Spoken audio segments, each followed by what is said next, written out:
तो hey guys, welcome back to my YouTube channel YT service. आज इस video में हम बात करने वाले हैं कि आप अपनी वेबसाइट पे एडसेंस अप्रूवल कैसे ले सकते हैं। जी हाँ, ऐसे में आपको कई प्रूफ आपको दिखा दूंगा। ये देख सकते हैं गूगल एडसेंस के ये कार्ड होते हैं। हमने अभी तक 1500 से ज्यादा वेबसाइट को अप्रूव करके सेल कर चुके हैं और ये आपको उसका सारा प्रूफ मैं आपको दिखाने वाला हूँ। ये सारा गूगल एडसेंस का होता है। इसको हम ऐसे ओपन करके हमारा ये कार्ड होता है। मैं आपको पूरा दिखा दूं, ये कोई कॉपी नहीं है।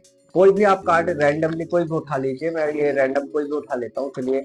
और देखिए, कोई भी रैंडम निकाल लेता हूँ। ये निकाल लिया। तो देखिए, अभी तक ये पूरा फटा भी नहीं है। देखिए, अभी पूरा फटा भी नहीं है। अब इसको चाहे जैसे फाड़ दो यार, कोई दिक्कत नहीं, बहुत सारे रखे हुए हैं। देखो, ऐसे ऐसे ये फाड़ देते हैं। तो ऐसे मेरे पास बहुत सारे कार्ड रखे हुए हैं जिससे प्रूफ होता है कि हमने बहुत सारी जो साइड है वो अप्रूव कर ली है। तो मैं आज इस वीडियो में बताऊंगा कि आप कैसे अपनी वेबसाइट को अप्रूवल करा सकते हैं। बहुत ही इजी स्टेप है, कोई ज्यादा मतलब दिक्कत नहीं है। हलवा होता है वेबसाइट अप्रूव करना, लेकिन क्या होता है जब नॉलेज नहीं होती है तो वो अपन को इतना बड़ा हार्ड हुआ लग जाता है, क्या बोलते हैं उसको, जो भी है बहुत बड़ा हैवी लगने लगता है कि यार भैया इसको तो अप्रूवल करा ही नहीं सकते हैं, आपको दिक्कत बन जाएगी। तो मैं आज आपको बताऊंगा low value and privacy policies कैसे फिक्स करते हैं। बस इस वीडियो को अगर आपने देख लिया तो आपको ना कभी वेबसाइट खरीदने की जरूरत पड़ेगी, ना कभी आपको लो वैल्यू प्राइवेसी पॉलिसी की दिक्कत आएगी गाइस। जी हाँ, देखो 100% अगर आपने ये देख लिया वीडियो, 100% आपकी वेबसाइट अप्रूवल होके ही रहेगी, क्योंकि वही बिल्कुल एज इट इज मैंने आपको टिक मार्क बताए हैं जो बहुत ज्यादा लोग कॉमन गलती करते हैं। तो चलिए वीडियो को स्टार्ट करते हैं। वीडियो स्टार्ट करने पर गाइस चैनल को सब्सक्राइब, वीडियो को लाइक जरूर कर लीजिएगा। चैनल को सब्सक्राइब, वीडियो को लाइक जरूर कर लेना है, क्योंकि ये वीडियो है मैं लाता रहता हूँ एडसेंस से रिलेटेड और अच्छी नई नई ट्रिक लाते रहता हूँ। तो प्लीज इस चैनल को सब्सक्राइब और वीडियो को लाइक कर लेना, जिससे आप तक वीडियो पहुंचते रहा करे। तो चलिए वीडियो को स्टार्ट करते हैं। सबसे पहला पॉइंट आता हूँ low value content. Low value content अगर हमारे किस पॉइंट से आते हैं और क्यों आता है, कैसे हम फिक्स कर सकते हैं, ये वीडियो पूरा वीडियो रहेगा। कोई आपको डिस्प्ले पे नहीं दिखाऊंगा पूरा वीडियो। अगर आपने थ्योरी समझ लिया ना गाइस, तो आपको डिस्प्ले की जरूरत नहीं पड़ेगी। डिस्प्ले क्या होगा दिखाएंगे, वो बस आपको पूरा समझा के निकल जाएंगे। लेकिन जो थ्योरी होती है ना गाइस, उसको आप यकीन मानिए, जब भी कोई टीचर समझाता है तो वो थ्योरी से ज्यादा अच्छा कोई वो चीज नहीं होती है। प्रैक्टिकल तो फिर होता ही होता है, वो अलग चीज है, लेकिन थ्योरी ज्यादा मोस्ट इंपोर्टेंट होती है, क्योंकि उसमें बारीकियों को समझा सकता है। तो सबसे पहले हम आ जाते हैं कि हमारे ये आखिर क्यों आता है। तो आप याद रखिएगा, जो जो मैं पॉइंट बताऊं बस उसको नोट डाउन कर लीजिएगा। ये मत कहिएगा कि मैंने कभी ये देखा हुआ है, सुना हुआ है, मत सोचिए आप, बस ये सब भूल जाइए। बस मेरे पॉइंट को याद रखिए, आपका वेबसाइट अप्रूवल हो जाएगी। तो सबसे पहला पॉइंट आ जाता है हमारा मिनिमम कंटेंट रिक्वायरमेंट। ये हमें ज्यादा लो वैल्यू में देखने को मिल जाता है। आखिर ये क्या है? तो ये गूगल बोलता है कि कम से कम आप मिनिमम कंटेंट रखें। अब इसका मतलब होता है कि आपका मिनिमम से मिनिमम जो कंटेंट है 10 पोस्ट होना ही चाहिए वेबसाइट में, मिनिमम। ये मैक्सिमम नहीं कह रहा हूँ, मिनिमम 10 पोस्ट, और मैक्सिमम कितना भी हो जाएगा, लेकिन मैक्सिमम की मैं आपको लिमिटेशन बताऊं तो 30 से ज्यादा मत रखिए जब आप अप्रूवल के लिए भेजे, क्योंकि वो कंफ्यूज हो जाता है। आपके मान के चलिए आपने 40-50 पोस्ट लिख दिए और आपका एक ही पोस्ट कोई खराब हुआ, उसमें पॉलिसी इशू हो गए, तो आपका पॉलिसी का प्रॉब्लम आ जाएगा। भले ही लो वैल्यू नहीं आएगा, लेकिन पॉलिसी का इशू आ जाएगा। तो ऐसे पोस्ट रखिए, मैक्सिमम टू मैक्सिमम 30 पोस्ट और मिनिमम 10। इसके बीच में कितने भी पोस्ट रखिए, आपका वेबसाइट अप्रूव हो जाएगा। अब मैं आपको बताऊं इसमें कितना लेंथ होना चाहिए। तो लेंथ की बात कर लूं तो गाइस, इसमें आपको कम से कम 800 वर्ड और 1500 मैक्सिमम वर्ड के आपको आर्टिकल लिखना ही पड़ेगा। अगर आप उससे ज्यादा आर्टिकल लिखोगे, 1500 ज्यादा, तो वो भर जाएगा, कहीं ना कहीं आपको दिक्कत आ जाएगी आर्टिकल में, और आपका ये फिर वही चीज पॉलिसी इशू आ जाएंगे और लो वैल्यू फिर देगा नहीं, लेकिन आपको पॉलिसी आ जाएगा। तो बात वही आ जाती है, रिजेक्ट हो जाएगा। ठीक है, आपको मिनिमम 800 वर्ड, मैक्सिमम 1500 वर्ड लेने हैं। अब मैं आपको बात कर लूं, इसमें आपको इंटरनल एक्सटर्नल लिंक, जब आप पोस्ट लिखते हैं तो इसमें इंटरनल और एक्सटर्नल लिंक आपको लगाना चाहिए। इंटरनल लिंक हमारी क्या होती है और एक्सटर्नल क्या होती है? तो इंटरनल लिंक वो लिंक होती है, जैसे हमने 10 पोस्ट लिख लिए, तो जो आपका 10वां पोस्ट लिख रहे हो उसमें आपने फर्स्ट सेकंड का लिंक डाल दिया और उसमें लिख दिया रीड मोर, रीड आल्सो, या भी पढ़ सकते हैं, ऐसा लिख दिया आपने, तो आपका ये इंटरनल लिंक हो गया और फर्स्ट पोस्ट का लिंक लगा दिया। अब एक्सटर्नल लिंक क्या होता है? आपने कोई ऐसा पोस्ट लिखा, जो भी आपने लिखा है, और उस वाले कीवर्ड को आप गूगल पे फाइंड करोगे, तो उसमें जो भी वेबसाइट आएगी उस वेबसाइट को आप कॉपी करके यहाँ अपनी कोई उसी कीवर्ड में ऐड कर दोगे। ठीक है, और हमारा, मैं आपको बता दूं, आपको लो वैल्यू आखिर ज्यादातर किस केस में आता है? जब आप अपना जो कंटेंट होता है उनका बिल्कुल मतलब मजेदार नहीं होता। वो कहता है कि आप जो है क्वालिटी कंटेंट नहीं, ये भी आपको मिनिमम कंटेंट के बाद लिखा होता है। क्वालिटी कंटेंट अगर हमारा होता क्या भैया, हम तो क्वालिटी ही दे रहे हैं, लिख रहे हैं तो ओरिजिनल है, किसी को कॉपी भी नहीं कर रहे हैं, लेकिन हमारे क्वालिटी कंटेंट नहीं बता रहा है और दिक्कत भी आ रही है। तो क्वालिटी कंटेंट का मतलब ये होता है गाइस कि जब आप कोई पोस्ट लिखते हैं तो गूगल के पास उस वाले कीवर्ड से बहुत ज्यादा पोस्ट नहीं होनी चाहिए। मिनिमम अगर आपका 100, 200, 500, 1000 पोस्ट है तो चल जाएगा। अब वहां पे लाखों पोस्ट पड़े हैं, उस कंटेंट को वो क्वालिटी कंटेंट नहीं मानता है। अब आपने लिख दिया फेसबुक का अकाउंट कैसे बनाएं, फेसबुक का पासवर्ड कैसे रीसेट करें, इंस्टाग्राम के एरर आ रहा है कैसे फिक्स करें, अरे भैया वहां पे भरे पड़े हैं, इन चीजों को मत लिखिए, नहीं होगा कभी भी अप्रूवल। तो आपको उन कीवर्ड को सर्च कर लेना है जो कीवर्ड गूगल के पास बहुत ही कम आते हैं। अब आप ये कैसे जानोगे कौन से कम आ रहे हैं कौन से ज्यादा आ रहे हैं यार, हमें तो पता ही नहीं है। तो मैं आपको बता दूं, उस केसेस में आपको गूगल पेस्ट करना, मतलब गूगल खोलना है और आपको कोई एक टैग लिख देना है जो आपका वर्ड है, उस वाले जो आपको आर्टिकल लिखना है पहले उसको चेक कर लेना है। जैसे अब मेरा ये माइक है, ठीक है। अब मैं आपको बता देता हूँ क्वालिटी कंटेंट आखिर होता क्या है। ये मैक का वायरलेस माइक जो मैं यहाँ पे लगा रखा हूँ, इस वाले कीवर्ड पे लोगों ने बहुत ही कम आर्टिकल लिख रखे हैं। तो ये हो गया हमारा क्वालिटी कंटेंट। अब मैंने लिख दिया लैपटॉप को कैसे बाई करें, तो भैया वो तो भरे पड़े हैं, तो वो हो गया आपका लो वैल्यू कंटेंट। तो आपको याद रखना है कि उस कीवर्ड पे लिखना है जो कीवर्ड कम यूज किए जाते हैं, वो आपका कंटेंट आपका क्वालिटी वाला होता है, याद रखना है। यहाँ पे मैं आपको वो लगा भी देता हूँ स्क्रीनशॉट कि कैसे आप फाइंड करोगे कि इस वाले आर्टिकल पे कितना हमारा पोस्ट लिखा हुआ है। तो यहाँ देख सकते हो इतने ही आर्टिकल लिखे हुए हैं इस वाले कीवर्ड पे। तो याद रखना है कीवर्ड उसी को टारगेट करना। अब हम चलते हैं अपने पोस्ट, जब हम लिख रहे होते हैं तब हमें अपने टैग को बहुत ध्यान से रखना होता है। अपने जो आपने पोस्ट लिखा हुआ है, हम एक ही पोस्ट मान के चलते हैं मैक्स वायरलेस, ठीक है। ये हमारा हो गया keyword max wireless mic for YouTube video recording, ठीक है। ये हमारा कीवर्ड हो गया। अब इसको हम सर्च करेंगे तो हमारे जो भी कीवर्ड आएंगे कीवर्ड उसी इसी से related max wireless, mic wireless, मतलब वगैरह वगैरह अपना जो आर्टिकल में टैग आएंगे तो अपना उसमें एंटर कर देंगे, ठीक है।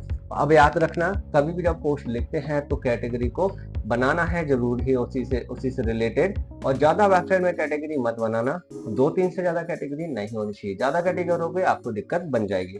तो जब अपना कैटेगरी बना के उस पोस्ट को असाइन कर देना कैटेगरी। नेक्स्ट आ जाता है कि आपको अपना पोस्ट लिख रहे हो उसमें वो थंबनेल में वाटरमार्क जरूर होना चाहिए। जब आप कोई थंबनेल बनाते हो, जैसे मैक्स वायरलेस का मैंने बना दिया, ये तो यूज कर दिया, लेकिन जब मैं थंबनेल डाल रहा हूँ तो बस एक फोटो लगा दिया और बस खत्म कहानी। तो वो समझ नहीं पाता है कि आपने ये कॉपी तो नहीं कर लिया कहीं से। तो आप अपने वेबसाइट में अपने थंबनेल के ऊपर एक कॉर्नर में अपने वेबसाइट का नाम जरूर डाल दें, ये वाटरमार्क हो जाता है, जिससे ज्यादा अच्छा रहता है, ठीक है। और अपने वेबसाइट का आप नेक्स्ट आ जाते हैं, वेबसाइट का परमानेंट लिंक ठीक कर सकते हैं। ये आपका परमानेंट लिंक होता है, इसको आपका वेबसाइट और वेबसाइट के साथ जो आप टाइटल, मतलब अपना टाइटल दे रहे हैं पोस्ट का, वही आना चाहिए। यहाँ पे कुछ और नहीं लिखा होना चाहिए, क्योंकि आपका परमानेंट लिंक कई प्रकार के होते हैं, तो पोस्ट नेम वाला ही परमानेंट लिंक सेलेक्ट करना है। मैं आपको स्क्रीनशॉट लगाते जा रहा हूँ जिससे आपको ज्यादा गाइड हो सके, ठीक है। नेक्स्ट आ जाता है कि आपको एक प्लगइन, एसईओ प्लगइन भी इंस्टॉल करना है अपनी वेबसाइट में, जैसे कि योस्ट या रैंक मैप यूज कर सकते हो, बहुत ज्यादा जरूरी है, इसी से आपके साइट मैप बनते हैं। अगर आपको साइट मैप नहीं बनता है तो आप मुझे कमेंट करके बता सकते हो कैसे साइट मैप बनाया जाता है, मैं आपको बता दूं, ठीक है। अब आपको आ जाता है नेक्स्ट हमारा बहुत इंपॉर्टेंट पार्ट जो होता है अबाउट अस, ठीक है, सॉरी पेजेस में लोग क्या करते हैं, बहुत ज्यादा पेजेस बना लेते हैं, about us, contact us, privacy policy, condition, disclaimer, जाने कितना सारा बना देते हैं, और DMCA जाने क्या क्या बनाते हैं। तो मैं आपको एक ही चीज बताऊंगा, बार बार नहीं, about us, contact us and privacy policy ही बनाना है। और कभी भी किसी ऑटो जनरेटेड टूल का यूज नहीं करना है। बहुत यूट्यूबर बता चुके हैं, बहुत गलत तरीका है और बहुत बेकार चीज है, नहीं बताना चाहिए उनको, क्योंकि वही चीज जो 1000 लोग यूज करेंगे दिक्कत बनेगी। इसलिए मैं आपको गाइड करूंगा, अबाउट अस खुद से लिखें, और कॉन्टैक्ट अस का टूल आता है कॉन्टैक्ट 7, उसको यूज करके उसका कोड निकाल के अपना कॉन्टैक्ट अस पेज में डाल दें तो आपका फॉर्म ऑटोमेटिक जनरेट हो जाता है, ठीक है। और प्राइवेसी पॉलिसी के मैं लिंक दे दूंगा, बिल्कुल मेरा लिखा हुआ है मतलब प्राइवेसी पॉलिसी, जिससे मैं अप्रूवल लेता हूँ, आप उसको यूज करें। बस अपना वेबसाइट यो डोमेन की जगह अपना वेबसाइट यूज कर लेना है बस, ठीक है। ये 3 पेजेस के अलावा चौथा पेज मत यूज करना गाइस, अगर आपको अप्रूवल लेना है, सच बता रहा हूँ। और आप नेक्स्ट स्टेप जो है, आपको अपनी वेबसाइट में सर्च कंसोल इंस्टॉल, मतलब सर्च कंसोल में अपनी वेबसाइट को जरूर ऐड करना है, और एनालिटिक्स में अपनी वेबसाइट को इंडेक्स करना है।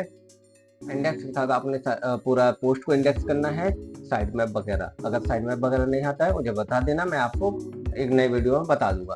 अब चलते हैं प्राइवेसी पॉलिसीज अगर हमें क्यों आती है। तो मैं आपको बता दूं, जब भी आप कोई नए डोमेन लेते हैं, जैसे आज 14 अगस्त है, आज आपने एक डोमेन को बाई कर लिया, ठीक है। बाई करने के साथ साथ अब आपने 1-2 दिन पोस्ट लिखा और आपने उसको अप्रूवल के लिए डाल दिया। ये सबसे गलत तरीका है। गूगल बोलता है कि आपने जब भी कोई डोमेन बाई करते हैं, आपने मेरे पास आता है, तो उस डोमेन के जो एज है कम से कम मिनिमम 10 दिन होना ही चाहिए। 10 दिन पुराना अगर होगा तभी मैं अप्रूवल करूंगा, और सारी कंडीशन फुलफिल होनी चाहिए। अगर अदरवाइज आप उससे पहले उस पोस्ट मतलब डोमेन को सबमिट करते हैं तो आपका रिटर्न रिजेक्ट हो जाएगा, या 1-2 दिन के अंदर रिजेक्ट आपका पॉलिसी इशू आ जाएगा 100%, क्योंकि ये हमारे साथ हो चुके हैं, इसलिए हमें मालूम है, इसलिए हम बहुत इन चीज़ों का ध्यान देते हैं। तो कम से कम 10 दिन आपका हो जाना चाहिए।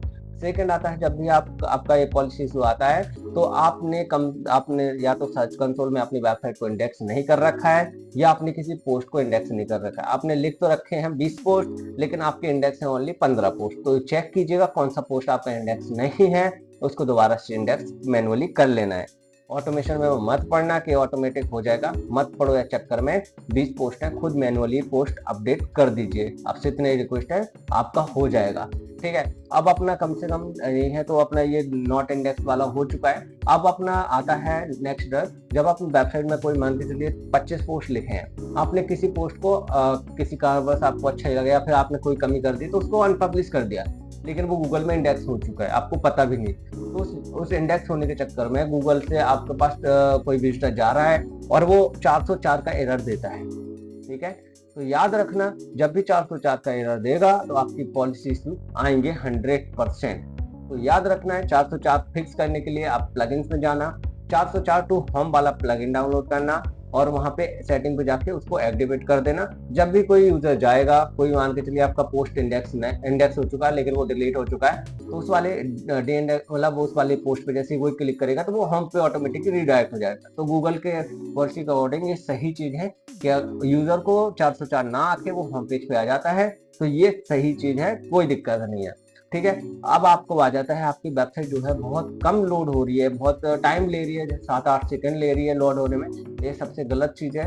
देखना है मोबाइल में और अपना डेस्कटॉप में कितनी स्पीड है। कम से कम आपका 1 सेकंड से नीचे आपकी वेबसाइट को लोड हो जाना चाहिए, बहुत अच्छी चीज हो जाती है। अगर आपका 3-4-5 सेकंड ले रही है तो बहुत बेकार स्पीड होती है। गूगल कहता है यार जब आपकी स्पीड अच्छी नहीं है तो हम अप्रूवल देखें भी क्या करें, क्योंकि यूजर तो बाउंस हो जाना है, राइट। तो आपको ध्यान देना है, आपकी वेबसाइट को स्पीड आखिर कैसे बनाना है, तो आपको प्लगइन एक यूज करना है, 10 वेब होता है, इसको यूज करना है। साइन अप करके अपना साइन इन कर लेना। आपका जो वेबसाइट है वो आपका अगर 1 सेकंड है तो आपका 400 नैनो सेकंड हो जाएगा, बहुत कम हो जाएगा, मतलब पलक झपकते वेबसाइट आपकी खुल जाएगी। तो ये सारे स्टेप थे आपके एडसेंस अप्रूवल से रिलेटेड। अगर आशा करता हूँ आपको वीडियो अच्छी लगी होगी, चैनल को सब्सक्राइब जरूर कर लिया होगा, वीडियो को भी लाइक जरूर कर दिया होगा। एक कमेंट भी प्लीज कर दीजिए आपको कैसी लगी मेरी वीडियो, और आपको यूजफुल यहाँ तक रहे हो तो प्लीज एक सब्सक्राइब एक लाइक तो बनता है। आपने इतना बड़ा वीडियो देखा है, आपने समझा है, तो प्लीज एक कमेंट और लाइक और शेयर जरूर कर दीजिए, और सब्सक्राइब जरूर कर दीजिएगा गाइस। जो भी आपका मन करे वो आप कर सकते हैं, लिख सकते हैं कमेंट में। तो आपको हमें अच्छा लगता है, आपका फीडबैक मिलता है तो हम और मोटिवेट होते हैं और वीडियो नई नई लाते रहते हैं आपके लिए। तो वीडियो यहीं तक एंड करते हैं। और कोई अगर आपको वेबसाइट आपकी दिक्कत आ रही है और आप उसको रिव्यू कराना चाहते हैं तो आप हमें कमेंटों में भेज सकते हैं अपनी वेबसाइट को। हम आपका वेबसाइट लाइव ऐसी वीडियो आके उसको रिव्यू करेंगे और आपको पता चल जाएगा कि हमारी वेबसाइट में आपकी कमी क्या है और इसको कैसे सॉल्व करना है, वो सब हम सॉल्यूशन आपको बता देंगे, और आपका वेबसाइट वैसा सही कर लोगे तो आपका वेबसाइट अप्रूव भी हो जाएगा। तो भाई वीडियो यहीं तक एंड करते हैं। Thank you so much.